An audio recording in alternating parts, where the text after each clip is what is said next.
Halo guys, assalamualaikum, selamat datang kembali di NN11 Channel. Apa kabar semuanya? Semoga teman-teman selalu sehat dimanapun berada. Hari ini saya akan berbagi pengalaman bagaimana cara menghadapi formasi 3151 yang sering digunakan oleh pro player.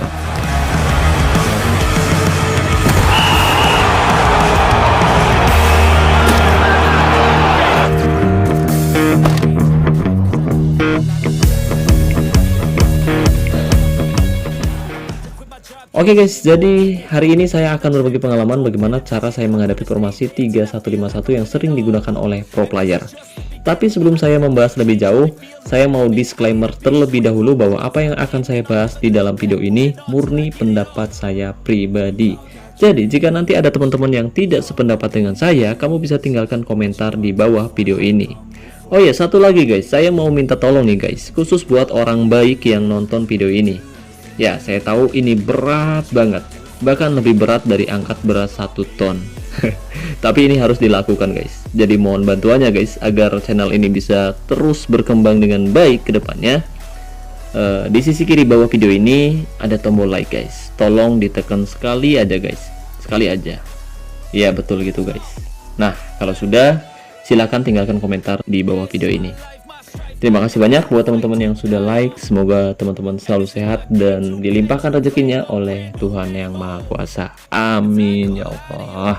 Oh iya, dan saya ingatkan lagi buat teman-teman khususnya para sultan yang berencana top up untuk memperkuat timnya di awal musim nanti, saya rekomendasikan teman-teman top up di Instagramnya Kiano Store. Jadi di sana tuh menjual token dengan harga yang lebih murah dan yang pasti amanah. Dan di sana juga bisa unlock sponsor spesial premium atau bisa juga unlock kartu bulanan dengan harga yang lebih terjangkau guys. Lalu untuk cara top upnya juga mudah guys. Nanti kamu bisa top up via ID Top 11 atau juga bisa top up via login. Jadi tunggu apa lagi nih? Khusus buat para sultan yang berencana top up untuk memperkuat timnya, top up aja langsung di Instagramnya Kiano Store. Linknya ada pada deskripsi video ini ya guys. Terima kasih. Oke guys, jadi kebetulan kemarin saya dipertemukan dengan pro player yang menggunakan formasi 3151 di event menjadi Mourinho. Nah, full video pertandingan tersebut sebenarnya sudah saya tayangkan kemarin guys, tapi barangkali ada teman-teman yang belum nonton full videonya dan teman-teman tidak paham mengenai taktik yang saya terapkan. Jadi hari ini saya akan kembali membahasnya secara singkat guys. Untuk itu buat teman-teman yang penasaran, pastikan kamu simak baik-baik video ini sampai selesai agar teman-teman tidak gagal paham. Oke guys, jadi kemarin di event menjadi Mourinho saya dipertemukan dengan pro player yang menggunakan formasi 3151 yaitu Maestro tim asal Bosnia. Dan saat itu saya menerapkan formasi 3241 dengan taktik mental tim gigih menyerang, fokus umpan perpaduan, gaya umpan perpaduan, serangan balik mati, gaya tekanan tinggi, gaya tackle keras, gaya penjagaan jaga daerah tertentu, dan jebakan offside nyala. Oh ya, jadi pertandingan ini dihadiri oleh kedua manajernya masing-masing ya guys ya. Dan ini yang membuat jalannya pertandingan semakin sengit dan semakin sulit, khususnya untuk tim yang saya kelola, yang memang punya kualitas lebih lemah dari tim lawan. Nah, dari segi kualitas kedua tim, memang tim lawan jauh lebih diunggulkan dari tim saya guys. Dan mereka juga punya kualitas individu yang lebih baik dari pemain-pemain yang saya miliki. Bahkan di leg pertama saja tim saya kebobolan lebih dulu di menit ke-6 lewat gol dari Zizak. 3 menit berselang, tim lawan kembali mencetak gol dari situasi bola mati melalui tandukan Maletic dan membuat skor kembali berubah menjadi 2-0 untuk keunggulan tim lawan guys. Nah, di menit ke-13 sebenarnya tim saya mampu merepotkan pertahanan tim lawan melalui aksi individu Al-Fatih. Tapi sayang sekali, sepakan jarak dekat yang dilakukan oleh Al-Fatih masih bisa ditepis oleh penjaga gawang tim lawan guys. Di menit ke-16 Al-Fatih sebenarnya kembali mengejutkan lini pertahanan tim lawan guys, tapi lagi-lagi Al-Fatih gagal memaksimalkan peluang yang ada. Sepakan jarak dekatnya masih melambung keluar lapangan. Nah, di menit ke-27 saya mencoba untuk melakukan sedikit perubahan dengan menarik keluar Lesmana dan memasukkan Aspiran sebagai gelandang bertahan. Dan saya juga mencoba untuk menarik pemain-pemain saya agak sedikit ke depan. Tujuannya yaitu agar nanti pemain-pemain saya bisa bermain lebih agresif, bermain di lini pertahanan tim lawan, dan saya juga memberikan mentalitas menyerang untuk kedua pemain di lini depan, yaitu untuk Sutijo dan juga untuk Sutriyono yang akan bertugas membantu Al-Fatih yang terlihat bekerja sendiri di babak pertama guys. Tapi sayang sekali guys, di menit ke-30 tim saya kembali kebobolan dan membuat skor kembali berubah menjadi 3-0 untuk keunggulan tim lawan. Dan 5 menit berselang, Al-Fatih akhirnya berhasil memperkecil ketertinggalan menjadi 3-1. Tapi sayang sekali, 3 menit berselang lagi, tepatnya di menit ke-38, justru tim lawan kembali mencetak gol melalui situasi bola mati guys, setelah aspiran pemain pengganti yang saya masukkan melakukan pelanggaran keras terhadap penyerang lawan. Nah, Jijak yang ditugaskan menjadi penendang bebas sukses memanfaatkan peluang tersebut dan gol tercipta untuk membawa tim lawan kembali unggul 4-1 atas tim tamu. Dan di menit ke-43 terpaksa saya harus kembali melakukan perubahan dengan menarik Samsul ke depan.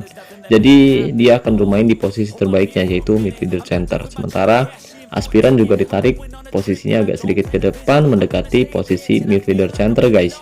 Tujuan saya melakukan perubahan ini yaitu karena tim saya sudah sangat tertekan. Jadi ketika tim kita tertekan, apalagi tertinggal lebih dulu, usahakan kita harus berusaha melakukan perubahan seperti ini guys, yaitu bermain lebih ofensif, jangan bermain defensif karena posisinya sudah tertinggal terlalu jauh. Kalau kita bermain bertahan, justru kita akan kesulitan untuk bisa mengimbangi tim lawan dan mereka justru bisa dengan mudah menguasai jalannya pertandingan. Jadi strategi yang lebih ofensif sangat dibutuhkan ketika tim kita sudah tertinggal seperti ini guys. Masalah menang atau kalah belakangan, yang penting kita berusaha untuk terus-menerus menekan lini pertahanan mereka dan berharap tim kita bisa merepotkan dan memutus aliran bola tim lawan di lini pertahanannya sendiri guys. Nah, jika ini dilakukan, ada kemungkinan pemain bertahan lawan bisa melakukan kesalahan, apalagi atribut umpan atau umpan silang pemain lawan kebanyakan masih rendah. Jadi kemungkinan besar suplai bola dari lini pertahanan tim lawan akan sering gagal sampai ke lini serang mereka guys. Nah, jika kita mampu merepotkan dan memutus suplai bola di lini pertahanan lawan, ada kemungkinan pemain kita bisa mencetak gol ke gawang mereka. Oke guys, jadi di menit ke-44 setelah saya melakukan perubahan strategi dan juga formasi, justru tim lawan kembali mencetak gol dan skor pun kembali berubah, sang Korea yang tertinggal 5-1 di babak pertama. Tapi apakah pertandingan ini sudah selesai untuk kemenangan tim lawan? Jawabannya belum guys. Saya kembali melakukan perubahan taktik, strategi dan juga formasi di jeda babak pertama dengan menarik Al-Fatih sedikit lebih ke depan dan memberikan mentalitas menyerang untuk kedua pemain sayap agar mereka bisa mendukung peran striker target man di posisi depan agar bisa mendapatkan suplai bola melalui umpan-umpan crossing dari kedua sisi guys. Dan saya juga merubah taktik dari yang awalnya menggunakan fokus umpan perpaduan, kali ini menjadi dari bawah kedua sayap.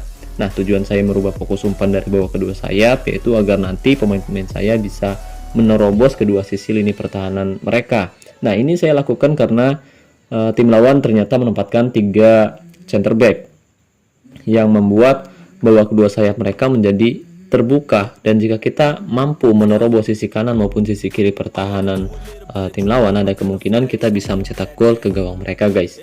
Sementara formasi 3-1-5-1 akan cenderung lebih banyak menguasai bola di area tengah guys. Jadi saya rasa kita akan sulit untuk bisa mengimbangi mereka di sana.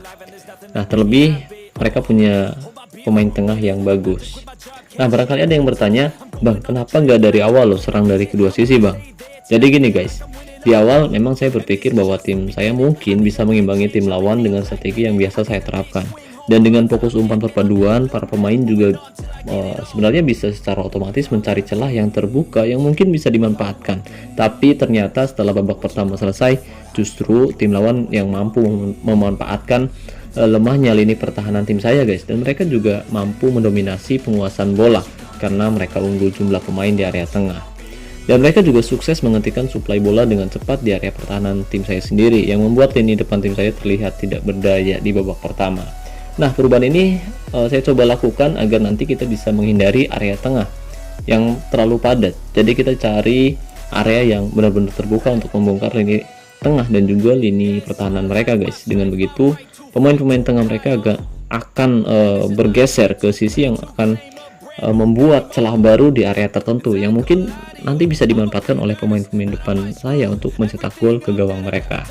Dan betul saja guys, aspiran yang bergerak ke sisi sebelah kiri berhasil menarik beberapa pemain tengah lawan yang membuat posisi Sutriyono tidak terkawal di area tengah. Dan dengan cepat dia mengalihkan bola pada Al-Fatih yang dengan sedikit aksi individu dia mampu membobol gawang tim lawan di menit ke-49. Skor pun kembali berubah menjadi 5-2 di awal babak kedua. Nah, bonus latihan menyerang akan terus-menerus saya berikan agar para penyerang saya bisa berusaha lebih keras menekan lini pertahanan lawannya, guys.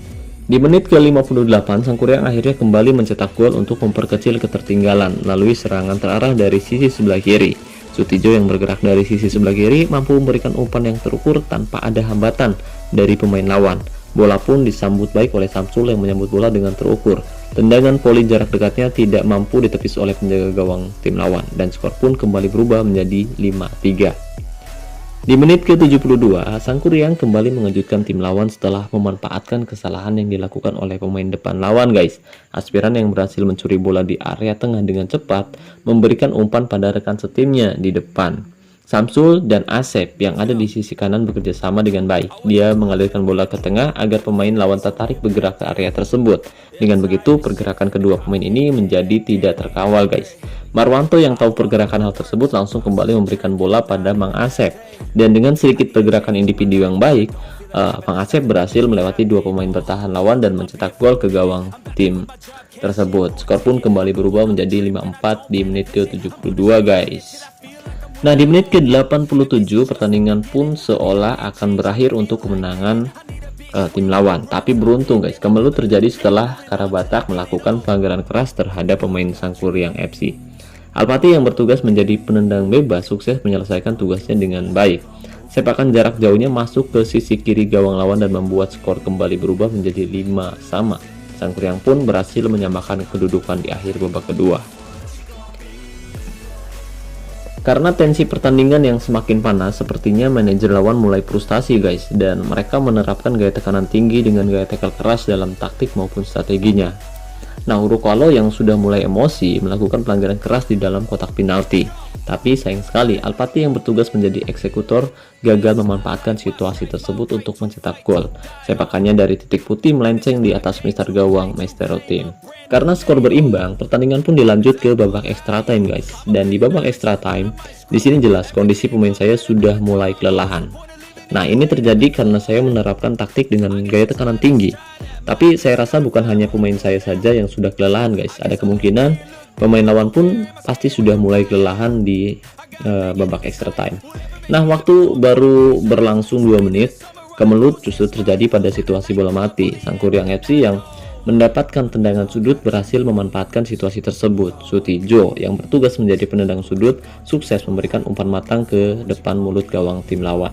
Samsul yang berlari tak terkawal berhasil menanduk si kulit bundar dan masuk ke gawang tim lawan. Skor pun kembali berubah. Sang Kuryang kali ini berbalik unggul 5-6 atas Maestro Team.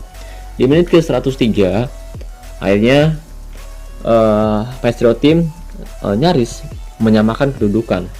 Tapi beruntung, guys, sepakan Urukalo masih melenceng dari sasaran.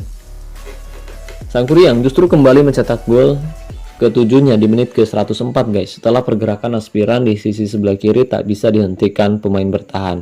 Sutriyono yang bermain sebagai gelandang serang tengah sukses mengalirkan bola ke sisi yang disambut baik oleh Marwanto. Nah, pergerakan Marwanto ini berhasil menarik beberapa pemain lawan untuk bergerak ke samping dan memberikan bola pada aspiran yang berdiri tanpa kawalan dari pemain lawan. Kemudian dia bergerak masuk ke tengah dengan melewati dua pemain lawan dan di sini kita bisa perhatikan pergerakan Samsul sebenarnya sempat ditutup oleh pemain bertahan lawan, guys, tapi pemain lawan justru bergerak keluar dari areanya untuk menutup pergerakan Sutriyono yang terlihat sangat terbuka.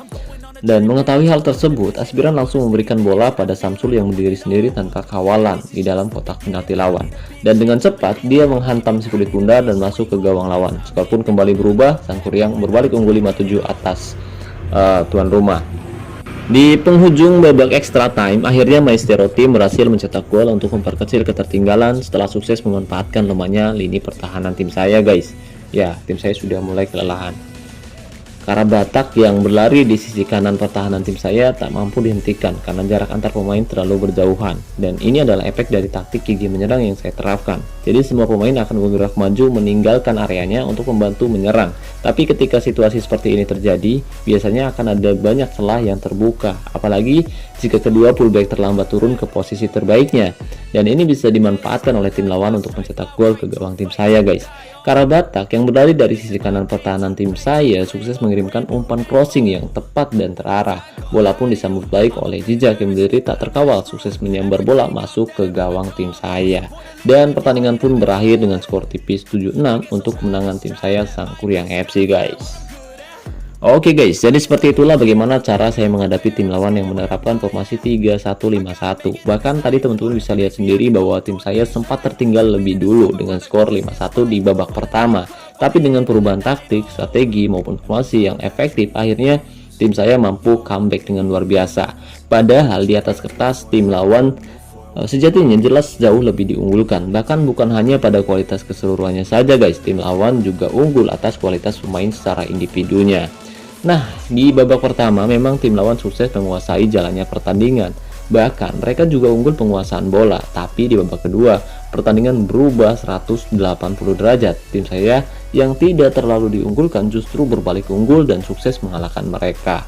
Jadi menurut pendapat saya pribadi, kelemahan formasi 3-1-5-1 terletak di babak kedua sayap dan keunggulannya ada di area tengah, khususnya untuk tim yang menempatkan 3 center back. Jadi setelah saya melakukan perubahan taktik, strategi maupun formasi, hasilnya langsung berbalik, di mana tim saya sukses memanfaatkan sedikit kelemahan tersebut. Bahkan beberapa gol tercipta setelah beberapa pemain saya sukses menarik pemain tengah lawan ke samping guys, atau ke sayap. Dengan begitu lini tengah tim lawan bisa terbuka, dan ini yang membuat mereka akhirnya bisa kebobolan di babak kedua.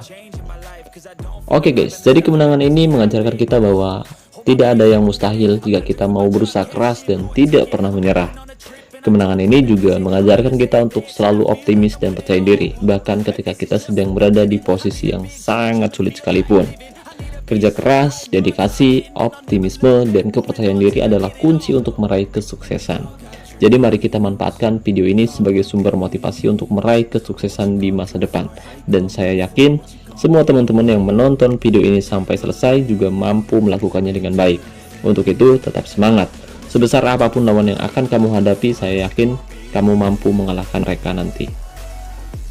Oke guys, jadi mungkin itu saja yang bisa saya bahas kali ini. Terima kasih banyak buat teman-teman yang telah menonton video ini sampai selesai. Terima kasih juga buat membership NN Top 11. Terima kasih buat partnership NN Top 11 yaitu Kiano Store. Dan saya ucapkan terima kasih banyak buat teman-teman yang selalu mendukung dan mendoakan saya sejauh ini. Wassalamualaikum warahmatullahi wabarakatuh. Salam olahraga, salam Top 11 Indonesia.